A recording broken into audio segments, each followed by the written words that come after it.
இன்றைக்கான தேவனுடைய வார்த்தை உதவி செய்யுங்கள். 1 பேதுரு 4ஆம் அதிகாரம் 10ஆம் வசனம் சொல்லுது, அவனவன் பெற்ற வரத்தின்படியே நீங்கள் தேவனுடைய பற்பல கிருபையுள்ள ஈவுகளை பகிர்ந்து கொடுக்கும் நல்ல உக்கிரானக்காரர் போல ஒருவருக்கொருவர் உதவி செய்யுங்கள். அதாவது உதவி செய்வதை குறித்து சொல்லப்பட்டிருக்கிறது.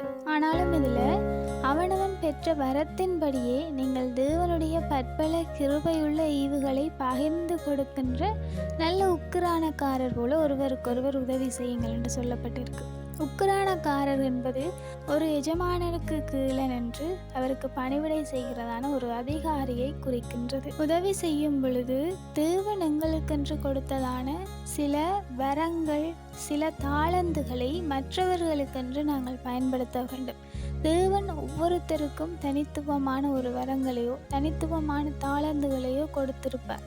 அதை தேவனுக்கென்று நாங்கள் எவ்வளவு முடியுமோ அவ்வளவு தூரம் பயன்படுத்த வேண்டும்.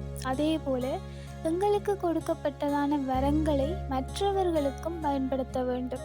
உதாரணமாக, எங்களிடத்தில் குணமளிக்கின்ற வரம் இருக்குமே, ஆனால் அந்த வரத்தின் நிமித்தம் அநேக ஆத்துமாக்களை ஆதாயம் பண்ணிக்கொள்ள எங்களால் கூடும். அப்படி இருக்கும் பொழுது அந்த வரங்களை மற்றவர்கள் பிரயோஜனப்படும்படிக்கு நாங்கள் அவர்களுக்கு உதவி செய்ய வேண்டும்.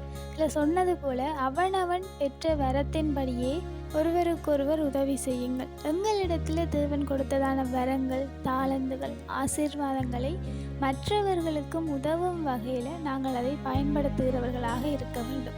தேவன் எப்படி நன்மை செய்கிறவராக சுற்றி திரிந்தாரோ அதே போல எங்களுக்கு கொடுக்கப்பட்ட வரத்தின்படி நாங்கள் மற்றவர்களுக்கும் உதவி செய்ய வேண்டும்.